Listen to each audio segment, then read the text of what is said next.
जय माता दी मित्रों, हमारे YouTube चैनल में आपका हार्दिक स्वागत है। आज मैं आपको बताऊंगा कि अगर आपके पास मंत्र का जप करने का समय नहीं है, बहुत सारे लोग ऐसे हैं जिनके पास बिल्कुल भी समय नहीं होता कि वो अपनी साधना कर सकें, वो गुरु मंत्र का जप कर सकें या फिर अपने इष्ट देव के मंत्र का जप कर सकें। तो ऐसे लोग चलते फिरते भी मंत्र का जप कर सकते हैं। अगर समय हो तो आप निश्चित रूप से घंटे 2 घंटे अपने मंत्र को दीजिए, अपने इष्ट देव के मंत्र का जप करिए, अपने गुरु मंत्र का जप करिए। वैसे भी अगर आप समय निकालेंगे तो अवश्य ही समय निकल जाएगा, लेकिन फिर भी अगर आपके पास बिल्कुल भी समय नहीं हो या फिर आप कहीं बाहर हो और आपको मंत्र का जप भी करना हो, अगर आप किसी अनुष्ठान में है, किसी साधना में है, तो फिर आपको एक काम करना है कि आप चलते फिरते भी मंत्र का जप कर सकते हैं। ठीक है, उस मंत्र का प्रभाव थोड़ा सा कम होता है कि जो मंत्र आप आसन के ऊपर बैठ करके पूरी शुद्ध अवस्था में और माला से करते हैं, उसका प्रभाव अलग ही होता है। चलते फिरते मंत्र का जप करने का प्रभाव थोड़ा सा उससे कम होता है। ठीक है, क्योंकि अगर आप चलते फिरते किसी भी मंत्र का जप करेंगे तो उसमें बहुत सारी अवस्थाएं आती है। ठीक है, आप किस अवस्था में हो, आप शुद्ध अवस्था में हो या नहीं हो, या फिर आप किस स्थान पे हो, जिस स्थान पर आप इस वक्त खड़े हो या जिस स्थान पर आप चल रहे हो उस स्थान में शुद्धता है कि नहीं है। ठीक है, आप किस स्थान से गुजर रहे हो, आपके आसपास कोई शमशान भूमि तो नहीं है, आपके आसपास कोई ऐसा स्थान तो नहीं है जहाँ पर पहले से कोई चिताएं जला करती थी, या फिर आप जहाँ से जा रहे हैं वहाँ पर आसपास कहीं शौचालय तो नहीं है, या फिर जिस स्थान पर आप खड़े हो वो स्थान शुद्ध है या नहीं है, वहाँ पर लोग तरह तरह की घृणित क्रियाएं तो नहीं की है। तो ये सारी स्थान शुद्धि की बात आती है। इसीलिए अगर आपके पास समय है तो बैठ कर के जप करिए, उसका प्रभाव कुछ और ही होता है। लेकिन अगर आप चलते फिरते मंत्र का जप करते हैं और आप चाहते हैं कि आपका मंत्र सिद्ध हो, ठीक है, क्योंकि मन में एक भाव आता है कहीं ना कहीं कि हम चलते फिरते जिस मंत्र का जप कर रहे हैं, पता नहीं हमारा वो मंत्र सिद्ध होगा या नहीं होगा। तो मैं एक चीज़ आपको बता देता हूँ, अगर आपके पास समय नहीं है तो आप जब भी रास्ते से गुज़र रहे होते हैं या फिर आप कहीं और किसी और स्थान पे होते हैं तो रास्ते में मंदिर पड़ते हैं। ठीक है, रास्ते में बहुत सारे मंदिर पड़ते हैं।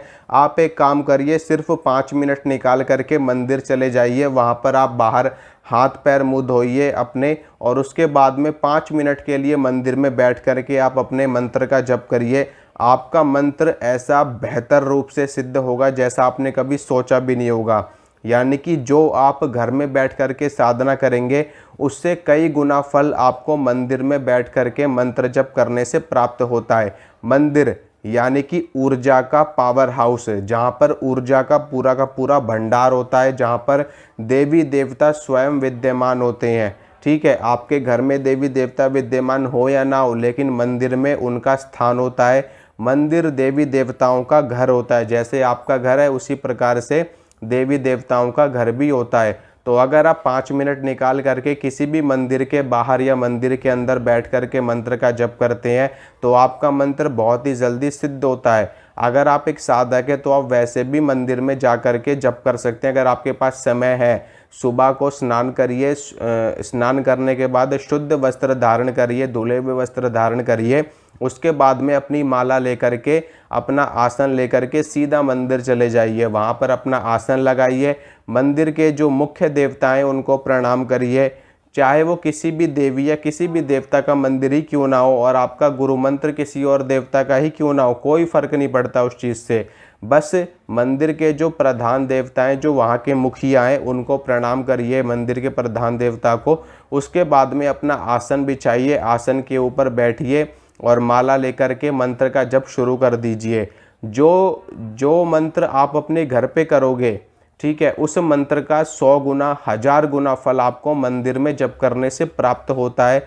इसके पीछे बहुत सारे कारण हैं। एक तो मंदिर में सदैव पूजा पाठ होती रहती है, सुबह शाम दिन रात पूजा पाठ, भजन कीर्तन। तो वहाँ का वातावरण ही ऐसा हो जाता है जहाँ पर एक चैतन्यता फैल जाती है, एक शक्ति फैल जाती है चारों ओर, और वहाँ पर देवी देवता की मूर्तियाँ जो होती हैं वो प्राण प्रतिष्ठित होती है। दिन रात पूजा पाठ वहाँ पर होने से वो जगह सिद्ध हो जाती है अपने आप में। ठीक है, इसलिए अगर आप उस सिद्ध स्थान में बैठ कर के अपने चारों ओर सकारात्मक ऊर्जा का जो माहौल है वहाँ पर बैठ कर के जप करेंगे तो आपका मंत्र तुरंत सिद्ध होता है। इसके अलावा एक चीज़ और आप कर सकते हैं, आप भोजपत्र के ऊपर जिस मंत्र का आप जप कर रहे हैं चलते फिरते, उस मंत्र को भोजपत्र के ऊपर लिखिए। लाल रंग की स्याही से, अनार की कलम से आप लिख सकते हैं, नहीं तो आप लाल रंग के किसी भी पेन से या स्केच से आप लिख सकते हैं। उसके बाद में उस पर थोड़ा सा सेंट लगाइए और उस भोजपत्र को अपनी ऊपर वाली जेब में रखिए, अपने हृदय के पास में, और फिर आप चलते फिरते जप करिए। जो वो भोजपत्र है वो यंत्र का काम करेगा, और जब आप मंत्र का जप करेंगे अपने मुंह से या मानसिक रूप से, तो वो जो यंत्र है वो आपके जप को ब्रह्मांडीय ऊर्जा से जोड़ने में आपको सहायता प्रदान करेगा, या फिर आपका जो जप है उस जप को आपके इष्ट देव तक पहुंचाएगा। क्योंकि यंत्र भी देवता का स्वरूप होता है और मंत्र भी देवता का स्वरूप होता है। मंत्र जो होता है वो देवी देवताओं का शाब्दिक स्वरूप होता है, जबकि यंत्र जो होता है वो ज्योमेट्रिकल फॉर्म होती है देवी देवताओं की। ठीक है, तो जब यंत्र आपके पास रहेगा और मंत्र आप मानसिक रूप से, उपांशु या वाचिक रूप से जैसे भी आप मंत्र पढ़ोगे, तो उन तक आपकी जो ध्वनि है, मंत्र की जो ऊर्जा है वो तुरंत पहुंच जाएगी और आपका काम आसान हो जाएगा।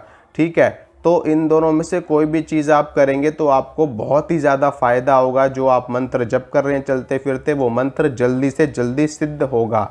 ठीक है मित्रों, तो इस चीज़ का आप लोग ध्यान रखिए और ये आप ज़रूर करिए। अगर आप मंदिर में बैठ कर के जप नहीं कर सकते तो आप इस यंत्र को बना करके अपने पास ज़रूर रखिए, और ध्यान रखना कि आपका हाथ शुद्ध हो जब भी आप उस भोजपत्र को अपनी जेब में रखो, या जब भी आप उसको निकाल करके रखो, या फिर आप उसको लाल रंग के कपड़े में बांध करके आप रख सकते हो अपनी ऊपर वाली जेब में। नीचे वाली जेब में मत रखना, थोड़ा सा नाभि के नीचे का जो स्थान है वो अशुद्ध माना जाता है। ठीक है, तो आपको अपने हृदय के पास में रखना, या फिर आप उसको किसी भी लॉकेट में डाल करके अपने कंठ में धारण कर सकते हो।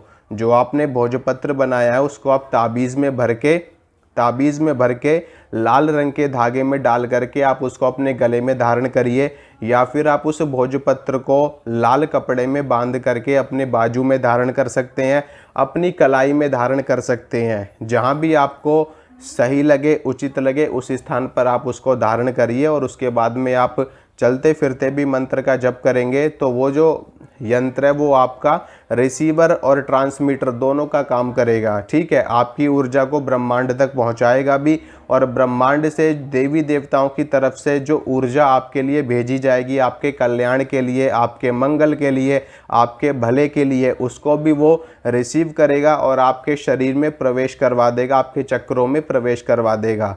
ठीक है, तो ये दोनों ही चीज़ें आप कर सकते हो। आशा करता हूँ मित्रों जो जानकारी मैंने आपको दी है आपको अच्छी लगी होगी, पसंद आई होगी। तो आप वीडियो को लाइक कीजिए, वीडियो को शेयर कीजिए, चैनल को कीजिए सब्सक्राइब, ताकि मैं जो भी वीडियो डालूँ उसकी नोटिफिकेशन आपको तुरंत मिल सके। मिलूँगा आपसे अगली वीडियो में, तब तक के लिए जय माता रानी की।